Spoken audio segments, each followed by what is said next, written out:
The observation station floated in the cold darkness beyond Neptune. It had been there for 300 years, watching the small blue planet where the humans lived. The station was invisible to human eyes and human machines. Its builders had made sure of that. Fleet Admiral Kethon stood in the command center, his 4 eyes moving across the screens that covered every wall. Each screen showed a different part of the human world: cities with their bright lights, oceans with their ships, deserts with their military bases. The humans had no idea they were being watched. They never had. Kethon belonged to the Velith Consortium, an alliance of 12 alien species that controlled over 2,000 star systems. They had been traveling between stars when humans were still living in caves. They had built empires when humans were learning to make fire. To them, humanity was nothing special, just another young species taking its first clumsy steps toward the stars. "Report," Kethon said to his second officer, a younger Velith named Yethna. "The humans launched another rocket yesterday," Yethna said. "Chemical propulsion, very primitive. It will take their probe 11 years to reach the outer planets." Kethon made a sound that was the Velith version of a laugh. 11 years. We could make that journey in 11 minutes. "Yes, Admiral. Their technology is advancing, but slowly. Our projection models say they will establish their first permanent Mars colony in approximately 200 years. 200 years. Kethon would be long dead by then, but that was fine. The consortium had been watching primitive species for millions of years. They knew exactly how these things went. A species would develop basic space travel. They would spread to nearby planets. Eventually, they would discover faster-than-light travel, and then the consortium would make contact. Or if the species proved dangerous or troublesome, the consortium would make sure they never spread beyond their home system.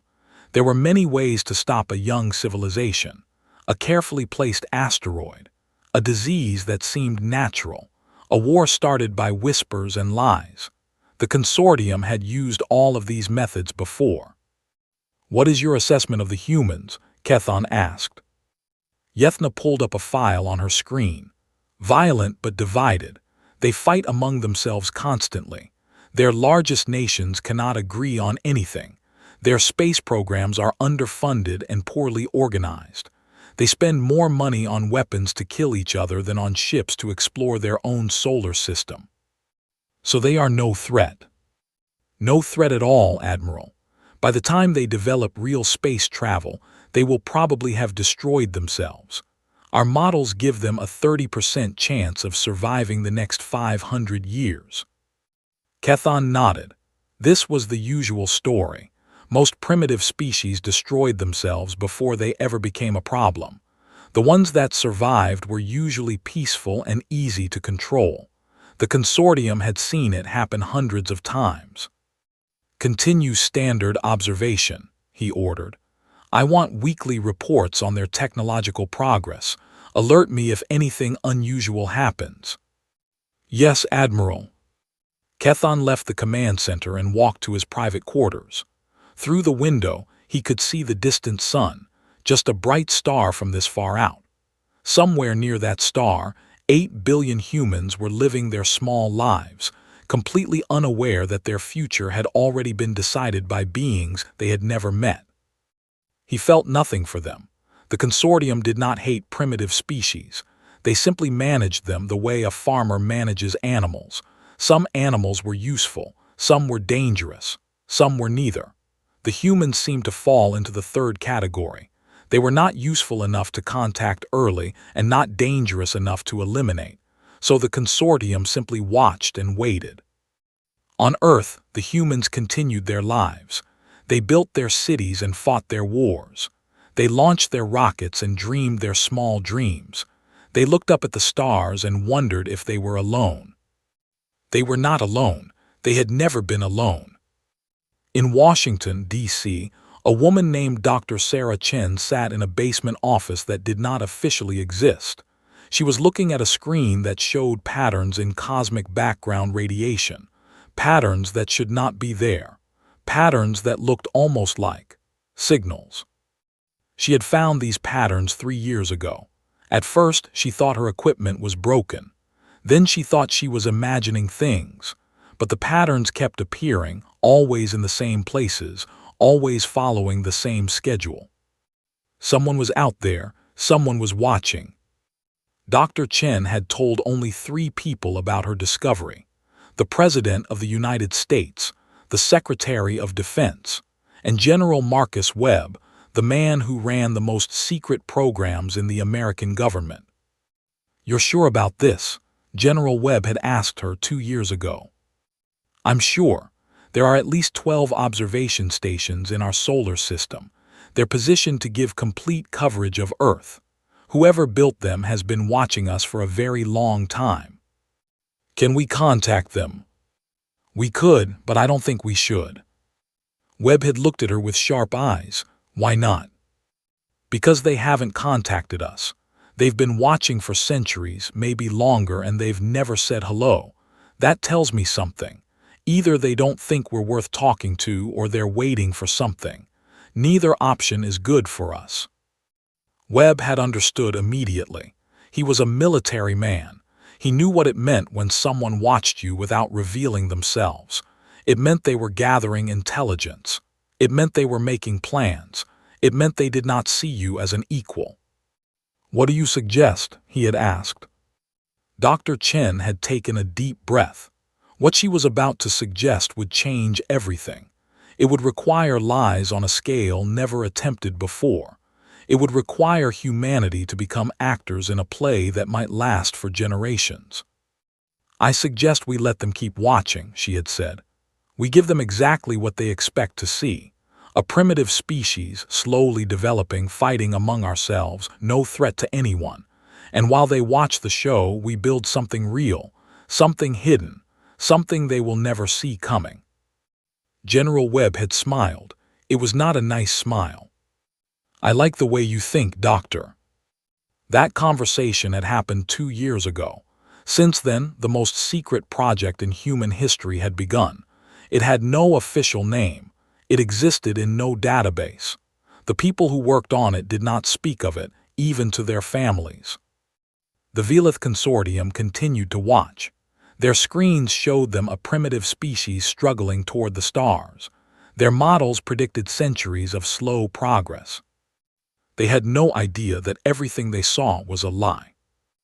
And in hidden facilities around the world, humanity was building its real future. One that would take them far beyond Mars, far beyond the watching eyes of aliens who had made the worst mistake in their long history. They had underestimated humanity. 15 years had passed since Dr. Sarah Chen first discovered the Watchers in the sky. 15 years of lies. 15 years of secret work. 15 years of pretending to be less than they were. General Marcus Webb stood in a massive underground chamber, 300 meters below the Nevada desert. The chamber was the size of a small city. It held something that would have seemed impossible to the humans on the surface, and something that would have terrified the aliens watching from space. It was a ship, but not like any ship humanity had ever built before. The vessel was called the Prometheus One. It was 2 kilometers long and half a kilometer wide. Its hull was made of materials that human scientists had created in secret laboratories, materials stronger than anything found in nature. Its engines used fusion power, generating more energy than all the nuclear plants on Earth combined. And buried deep in its heart was something even more amazing, a drive system that could bend space itself, allowing the ship to travel faster than light. Webb walked along a metal platform that overlooked the ship.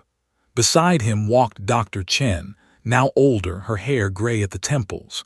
The years of secret work had aged her, but her eyes were still sharp.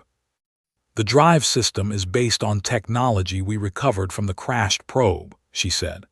"The one that fell in the Pacific in 2038.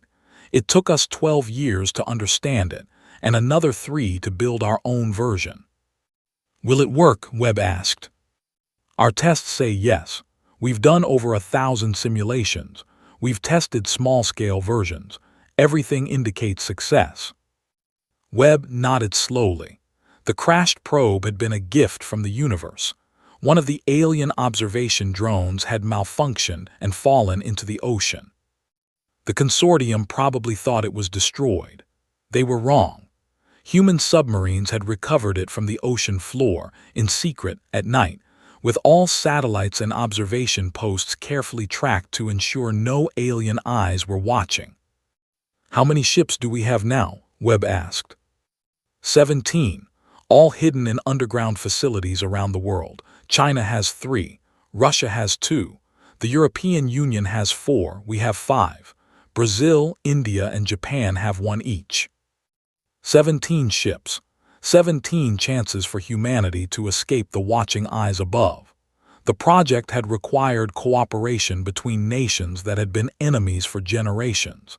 It had required shared secrets and shared trust. It had required humanity to act as one species, not as competing countries. It had been the hardest thing they had ever done, and also the most important. "The colonists?" Webb asked. "Selection is complete. 50,000 people per ship. That's 850,000 total. We've chosen scientists, engineers, doctors, farmers, teachers, artists. We've taken genetic samples from millions more.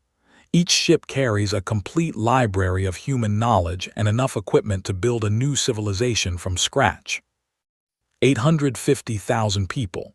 It was a tiny fraction of Earth's population, but it was enough to ensure that humanity would survive, no matter what happened to Earth. Because that was the real fear, the one that Webb never spoke aloud. The aliens were watching, waiting, planning, and when they finally decided humanity was a threat or simply inconvenient, they would act. The consortium had existed for millions of years. They had probably destroyed hundreds of species that got in their way. Webb would not let humanity be one of them. "Where will the ships go?" he asked, though he already knew the answer. "A star system called Kepler 442. It's 112 light-years from Earth. The consortium surveyed it 8,000 years ago and found nothing interesting. No intelligent life. No valuable resources. They haven't looked at it since. It has 2 planets that can support human life with minimal changes." "And the journey?" "With our drive systems, approximately 18 months. The colonists will sleep through most of it in cryogenic suspension." Webb turned to look at the ship again. In 6 months, it would launch. Not toward Mars, where the aliens expected humanity to go. Not toward the moon or the asteroid belt or any of the places the Watchers were monitoring. It would punch through space itself and emerge over 100 light-years away in a system the consortium had forgotten. And on Earth, the show would continue. Rockets would launch. Scientists would give interviews about the slow progress toward Mars. Governments would argue about space funding. Everything the aliens expected to see, they would see. Webb wondered if the Watchers would ever realize they had been fooled. Probably not for decades. Maybe not for centuries. By then, humanity would be established among the stars, too strong to destroy easily. "The selection process," Webb said. "How did people react when they learned the truth?" Dr. Chen was quiet for a moment. Most of them cried. Some refused to believe it at first, but once they understood what was at stake, they all agreed to go. They know they'll never see Earth again. They'll never see their families who stay behind. But they also know they're carrying humanity's future with them. And the ones who stay, the 8 billion who don't know. They'll learn the truth eventually, after the ships are safely away. The plan is to wait 50 years, maybe longer. By then, the colonies will be established. The secret won't matter anymore. Webb nodded slowly. 50 years of continued lies. 50 years of watching people live their lives, unaware that their species had already escaped its cage. It was a heavy burden to carry, but it was necessary. He thought about his own children, grown now with families of their own. They didn't know. They couldn't know. If the secret leaked, if even one person talked to the wrong person, the aliens might discover the truth, and then everything would be lost. 6 months, he said. In 6 months, everything changes. Yes, General. In 6 months, humanity stops being prisoners on their own planet. Below them, workers moved across the massive ship like ants on a metal mountain. They were checking systems, loading supplies, making final preparations. They worked in silence, knowing the importance of their task. Somewhere above them, beyond the rock and dirt, beyond the sky, the alien observers sat in their invisible stations and watched Earth with patient eyes. They saw a species that was still decades away from Mars. They saw nations arguing about budgets and borders. They saw exactly what humanity wanted them to see. They did not see the 17 ships hidden underground. They did not see the 850,000 people preparing to leave. They did not see the future that was being built right under their noses. And that was exactly the way it was supposed to be. In Beijing, in Moscow, in Brussels, in Tokyo, in Sao Paulo, in New Delhi, and in a dozen other locations, similar ships waited in similar chambers. The leaders of the world, for the first time in history, were working together on something greater than national interest. They had looked up at the stars and seen not wonder but danger, and they had responded not with fear but with action. The aliens had been watching humanity for 300 years. They thought they knew everything about the small species on the blue planet. They thought they understood human nature, violent, divided, self-destructive. They were about to learn how wrong they were. Because when humans faced a common enemy, they stopped fighting each other. When humans faced extinction, they became capable of things that no observer could predict. When humans needed to survive, they became the most dangerous species in the galaxy. The countdown had begun. In 6 months, humanity would take its first real step toward the stars. And the Watchers would see nothing at all. The day of departure came on a quiet Tuesday in March. Around the world, 850,000 people said goodbye to lives they would never see again. They hugged family members who thought they were leaving for work. They looked at homes they would never return to. They carried memories they would pass on to children not yet born. Elena Vasquez was one of them. She was 32 years old, a doctor from Mexico City, and she had been selected for the Prometheus 7. Her mother thought she was attending a medical conference in Geneva. Her brother thought she was taking a vacation. Neither of them knew that by tomorrow, Elena would be sleeping in a cryogenic pod, traveling toward a star that could not be seen with human eyes. She had cried for 3 days when they told her the truth. Then she had agreed to go. The underground facility in Brazil was enormous. Elena walked through tunnels carved from solid rock, following signs that led her deeper into the earth. Around her walked thousands of other people, all carrying small bags, all with the same look on their faces. Fear, hope, determination. The ship waited at the end. It rose from the floor of the cavern like a metal mountain, its surface gleaming under artificial lights. Elena had seen pictures, but pictures could not capture the reality. This was humanity's future. This was the vessel that would carry her people to a new home. All colonists report to your assigned boarding areas, a voice announced over speakers. Launch window opens in 4 hours. Elena found her group and joined the line. Nobody spoke much. What was there to say? They were leaving behind everything they had ever known. They were trusting their lives to technology that had never been tested over such vast distances. They were betting that a star system surveyed 8,000 years ago by aliens would have what they needed to survive. It was either the bravest thing humans had ever done, or the most foolish. Elena thought it was both. 3 hours later, she lay in her cryogenic pod. The lid closed over her with a soft hiss. Cold began to spread through her body. The last thing she saw was a small screen showing a countdown. Then sleep took her, and she knew nothing more. Across the world, in 16 other locations, the same scene repeated. People climbed into pods. Pods closed. Ships came alive with power that could not be detected by the Watchers above. At exactly 3:47 a.m. Greenwich Mean Time, 17 ships activated their drives simultaneously. The physics were complicated, but the result was simple. Each ship created a bubble of bent space around itself. Inside the bubble, the ship remained still, but the bubble itself moved, sliding through normal space faster than light could travel. To anyone watching from outside, the ship would simply vanish.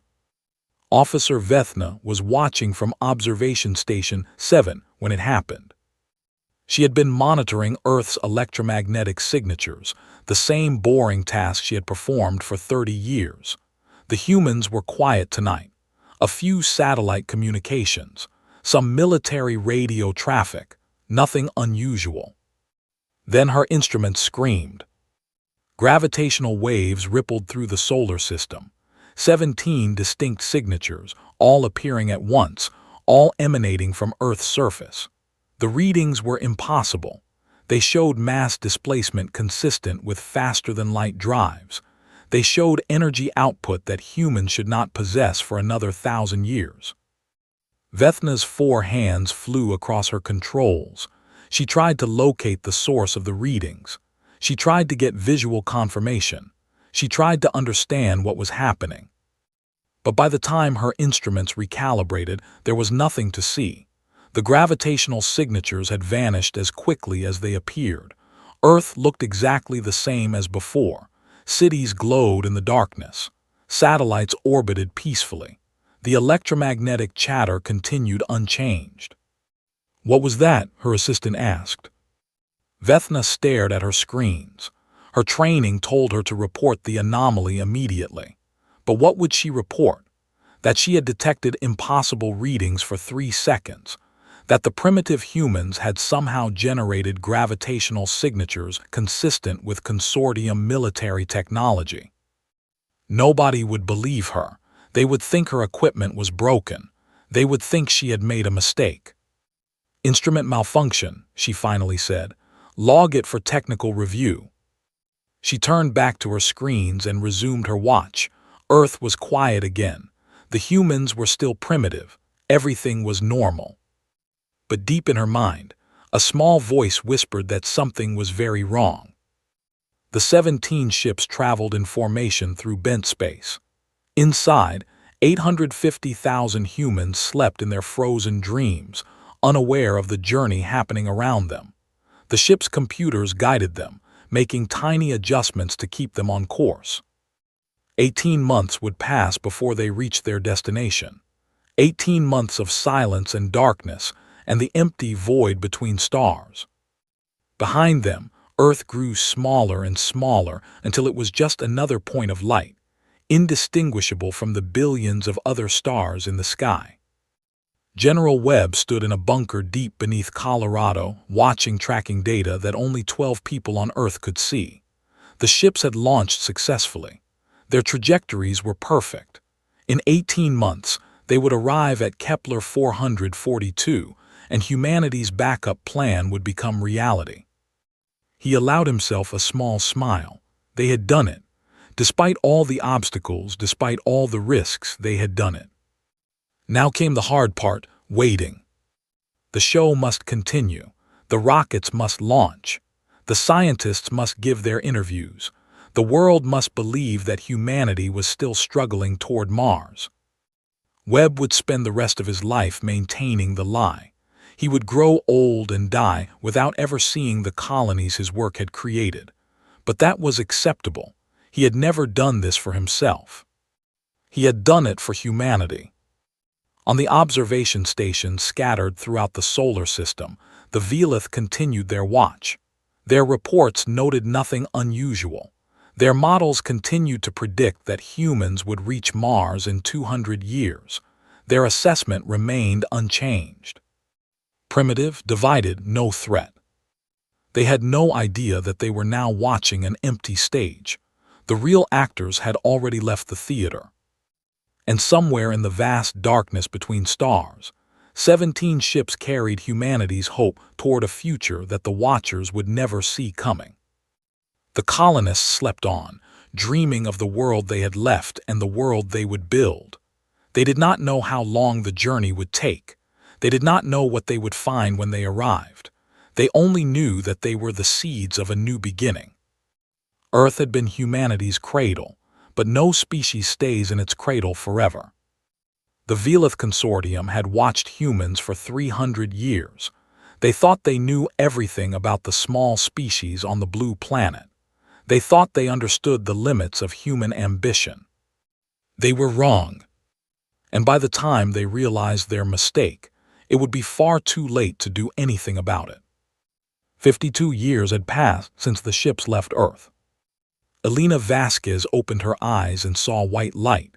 For a moment, she did not know where she was. Then memory returned and she remembered everything. The underground facility, the cryogenic pod, the journey across 112 light years. "Welcome back, Dr. Vasquez," a voice said. "You have been asleep for 18 months. You are now in orbit around Kepler 442b. She sat up slowly. Her muscles felt weak. Her head hurt, but she was alive. She had survived the journey. Around her, other pods were opening. People were waking up, confused and disoriented, asking the same questions she had.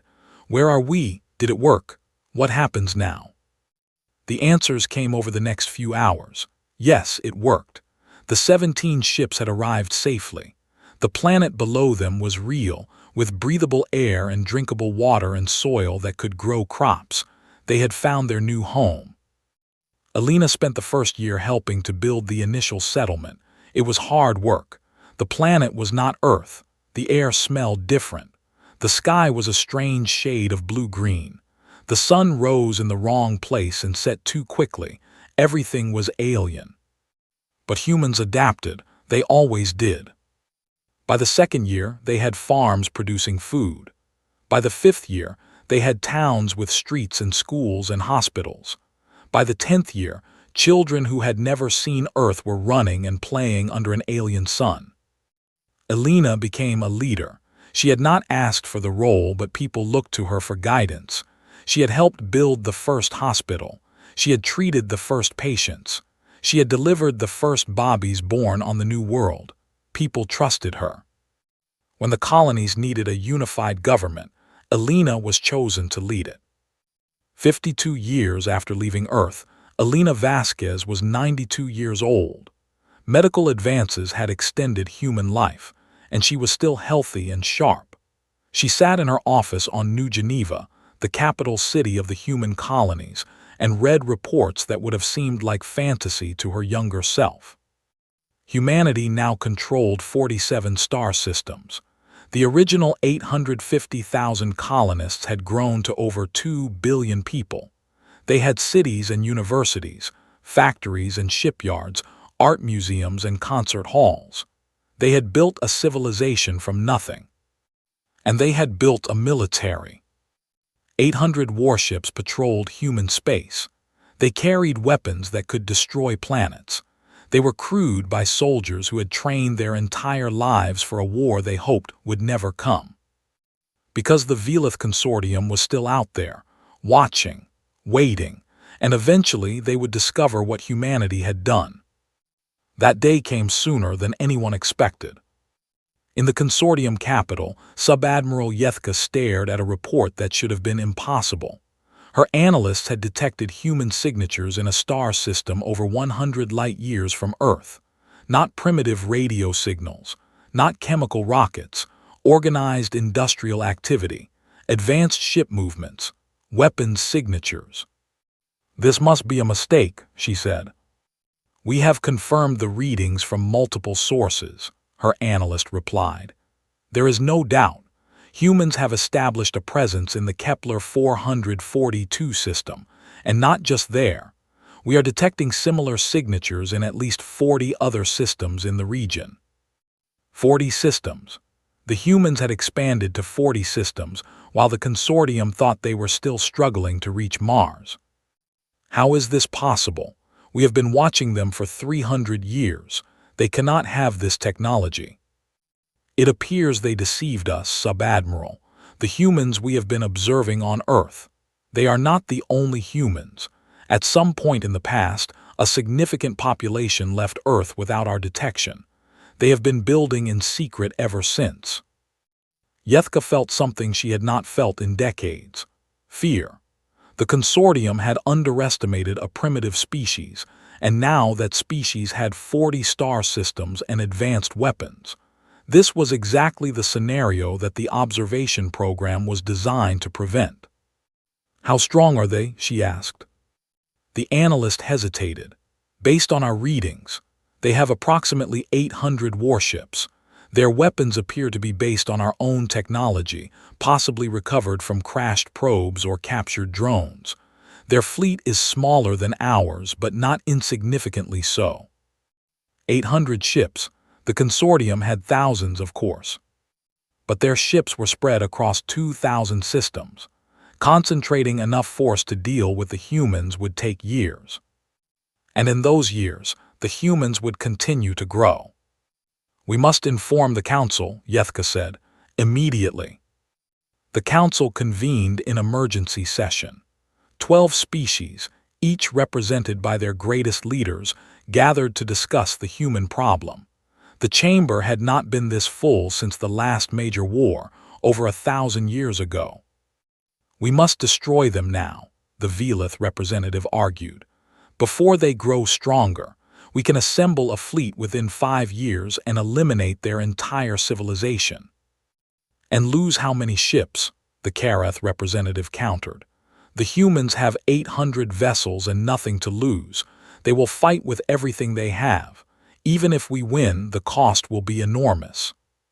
"Then what do you suggest? Let them continue to expand. In another century, they will be stronger than us." The argument went on for hours. Some demanded immediate military action. Others urged caution.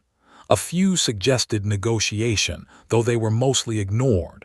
The consortium did not negotiate with primitive species. Finally, the eldest member of the council spoke. He was a Velith named Kethra, so old that he had been present when the observation of Earth first began, over 300 years ago. "We made a mistake," he said. "We assumed the humans were like every other species we have observed, predictable, controllable. We were wrong. They saw us watching, and instead of reacting with fear or aggression, they deceived us. They let us see what we expected to see while they built something we never expected."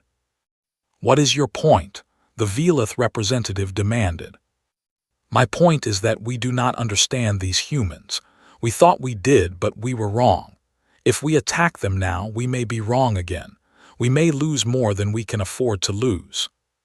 "So we do nothing?" "No, we talk to them. We learn who they really are, and then we decide what to do." The council debated for 3 more days. In the end, they agreed to send an ambassador. Not to negotiate as equals. The consortium would never admit that a primitive species was their equal, but to gather information, to understand, to buy time. The ambassador's ship left for human space carrying messages of peace and cooperation. But behind it, the consortium began quietly assembling the largest fleet in its history. They would try talking first, but if talking failed, they wanted to be ready.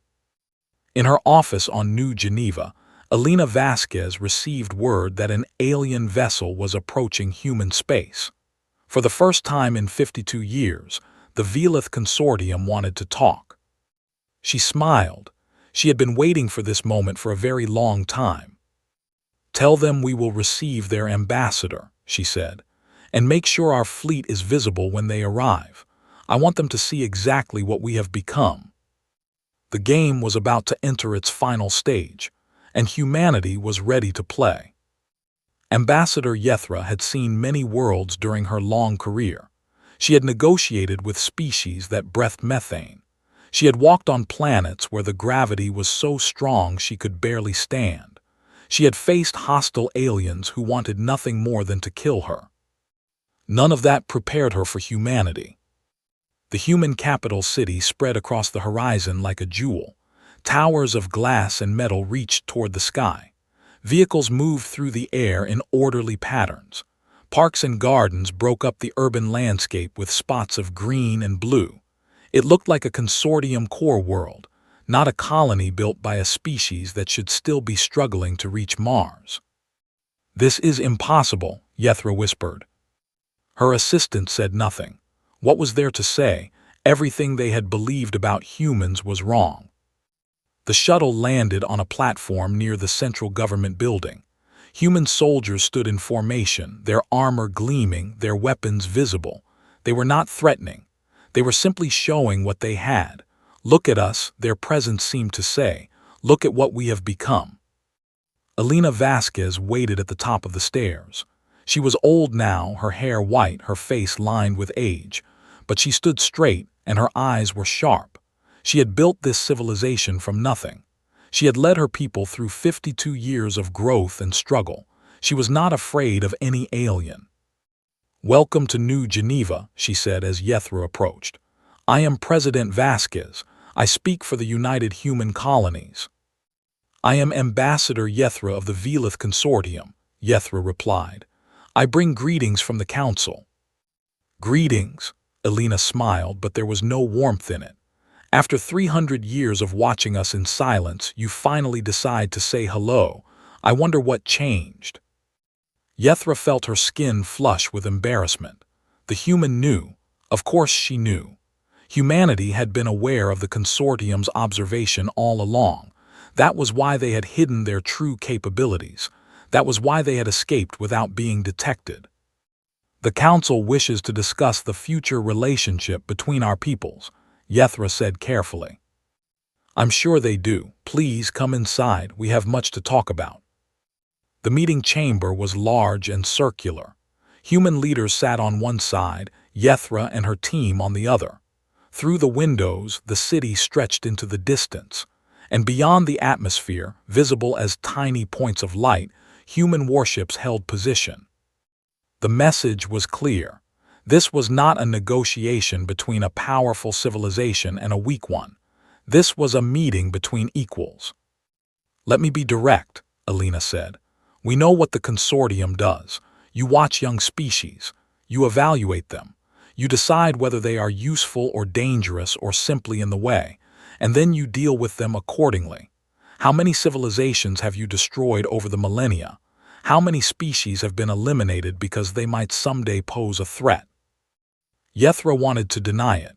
She wanted to say that the consortium was benevolent, that they helped young species, that they never acted without reason. But the lies would not come. The human was telling the truth, and they both knew it. "We do what is necessary to maintain peace and stability," Yethra said instead. "Peace for whom? Stability for whom?" Elena leaned forward. "You watched us for 300 years. You saw us struggle and suffer and die. You saw our wars and our famines and our diseases, and you did nothing. You could have helped us. You could have shared your technology, your medicine, your knowledge. Instead, you watched and waited like scientists observing bacteria in a dish. It is standard protocol. Young species must develop on their own. Interference can cause." "Don't." Elena's voice was cold. "Don't pretend this was for our benefit. You watched us because you wanted to know if we were a threat. You stayed hidden because you didn't think we deserved to know the truth. And if you had decided we were dangerous, you would have destroyed us without a second thought." Yethra had no answer to that. "Here is what is going to happen," Elena continued. "The consortium will leave human space, all of it. You will dismantle every observation station around Earth. You will remove every probe and drone and sensor. And you will recognize the United Human Colonies as a sovereign power, with full rights under whatever laws govern relations between stellar civilizations.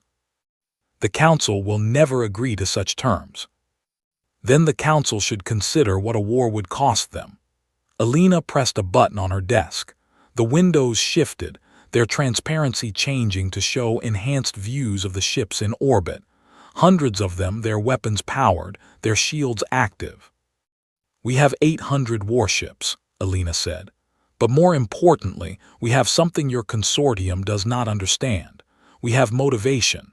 Every human in these colonies knows what you did. They know you watched their ancestors struggle while having the power to help. They know you would have destroyed Earth if you thought we were a threat.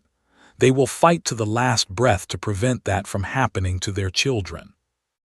Yethra studied the human leader. She was old and frail, but her will was iron. Behind her sat other human leaders, all with the same expression: determination, defiance, absolute refusal to surrender. "You cannot defeat the consortium," Yethra said. "Even with 800 ships, you are outnumbered 1,000 to 1. Maybe, but we don't have to defeat you. We just have to make victory cost more than it's worth. How many ships will you lose taking our systems? How many soldiers will die? How long will the war last? And while you're fighting us, what happens to the rest of your territory? You have enemies, Ambassador, species that hate you, that would love to see you weakened. Are you willing to give them that opportunity?" The room was silent. Yethra understood, finally, why the council had been afraid. It was not human strength that threatened them. It was human unpredictability. The consortium's models could not predict what humans would do because humans did not behave like any species the consortium had ever encountered. They had hidden their technology for decades. They had escaped an entire planet without being detected. They had built a civilization in secret while the consortium thought they were primitive. And now they were refusing to back down, even though they faced an enemy with overwhelming power. The consortium did not know how to deal with a species like this. "I will present your terms to the council," Yethra finally said. "I thought you might." Alina stood and walked to the window. The city spread below her, built by human hands on an alien world. Beyond the atmosphere, human ships waited. Beyond them, the stars stretched to infinity. "We don't want war," she said quietly. "We never did. All we ever wanted was to survive, to build, to explore, to find our place among the stars. The consortium could have been our ally. Instead, you chose to be our jailers. You made us into what we are." She turned back to face Yethra. "Go home, Ambassador. Tell your council what you have seen. Tell them that humanity is no longer the primitive species they watched for 300 years. We are something new, something you have never encountered before. And if they are wise, they will accept our terms and leave us in peace. And if they are not wise..." Alina's smile was sad. "Then we will do what we have always done. We will survive. No matter what it takes, no matter who stands against us, we will survive." The consortium accepted humanity's terms 3 months later. The observation stations around Earth were dismantled. The Watchers withdrew. Humanity was recognized as a sovereign power. On Earth, the remaining population finally learned the truth. They learned about the Watchers, the deception, the escape, and the colonies. They learned that 850,000 of their ancestors had left in secret to build a new civilization among the stars. They learned that humanity was no longer alone. The reaction was complicated. Some felt betrayed by the decades of lies. Some felt proud of what their species had accomplished. Some felt angry at the aliens who had watched without helping. All of them felt changed. Alina Vasquez died peacefully at the age of 97, 5 years after the treaty was signed. She was buried on New Geneva, in a garden overlooking the city she had helped build. Her grave was simple, marked only with her name and 2 dates. But the words carved beneath her name were remembered for generations. "She led us to the stars." And humanity, finally free from the watching eyes above, continued to grow. They spread through the galaxy, building and exploring and creating. They made mistakes and learned from them. They fought and loved and dreamed. They were no longer primitives. They were no longer specimens. They were a stellar civilization, equal to any other in the galaxy. And they never forgot the lesson they had learned in those hidden years, beneath the surface of Earth. Never let anyone see you coming.